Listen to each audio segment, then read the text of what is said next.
E Jesus vai dizer assim: em verdade vos digo, todas as coisas serão perdoadas aos filhos dos homens, os pecados e as blasfêmias que blasfemarem. Muito bem. Vamos repetir? Todas as coisas serão perdoadas aos filhos dos homens, os pecados e as blasfêmias que blasfemarem. Os filhos dos homens é o ser humano, certo? O ser humano deste mundo aqui. Lembra que Jesus era chamado de filho do homem? O filho do homem, lembram disso? Jesus é chamado disso. Por quê? Porque Jesus tomou essa forma.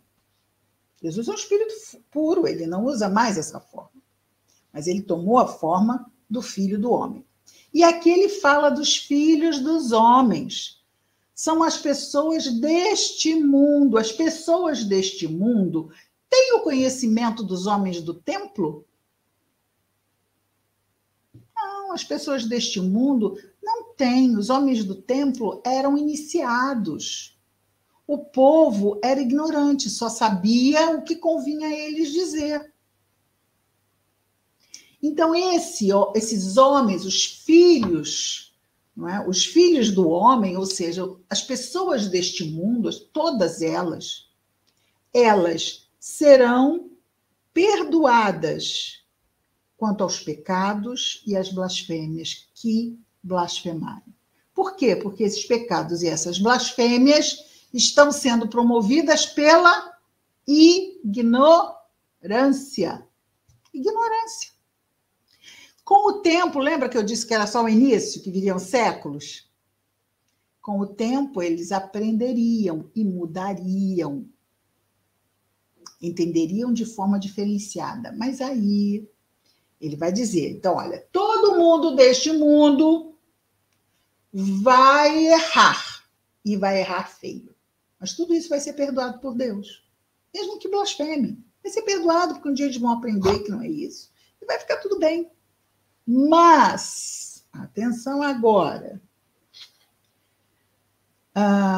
Versículo 29. Quem, porém, blasfemar contra o Espírito Santo, não tem perdão jamais, mas é culpado de pecado eterno. Olha, é claro que aqui é uma forma alegórica de falar. Existe pecado eterno? Não existe.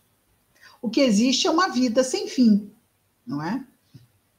De eterno no sentido de sem fim, nós temos a vida. E temos o progresso. Quanto ao erro, tem uma hora que o erro vai morrer em nós, quando passarmos a agir de acordo com as leis de Deus. Isso vai acontecer. Mas aqui ele está falando de uma forma para criar impacto mesmo, para fazer as pessoas o quê? Primeiro mostra que ele tem um poder de falar de coisas transcendentes.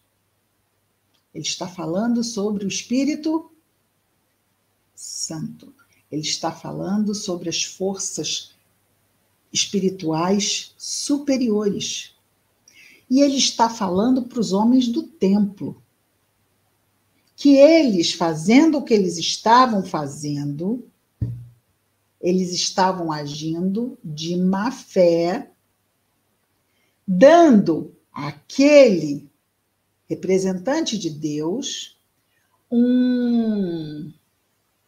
vamos dizer assim, um caráter demoníaco. E eles sabiam que estavam o quê? Mentindo. Simplesmente para atender os objetivos de interesses materiais. Então, o que Jesus faz? Ele os admoesta, os censura de uma forma rígida.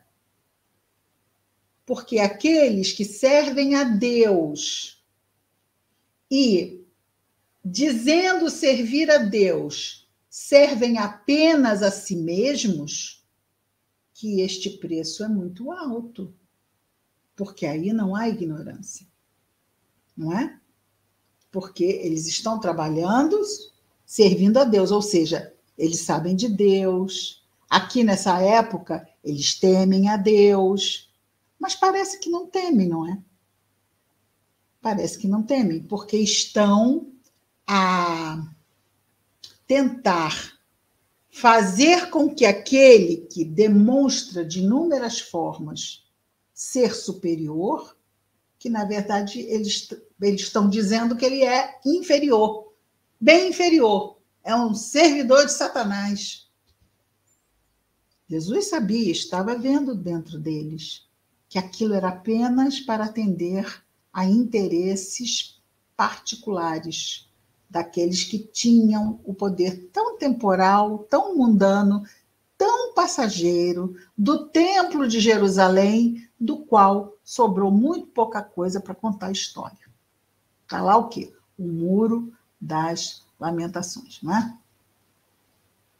Em Jerusalém. Então ele vai dizer, não é? Quem, porém, blasfemar, ele está falando isso para os escribas. Que, olha só, prestem atenção, cuidado.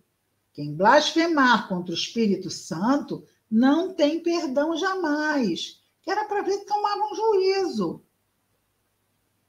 Não é para temer a Deus? Ele estava ali quase num papel de que ser o quê? Aquelas palavras poderiam inspirar temor.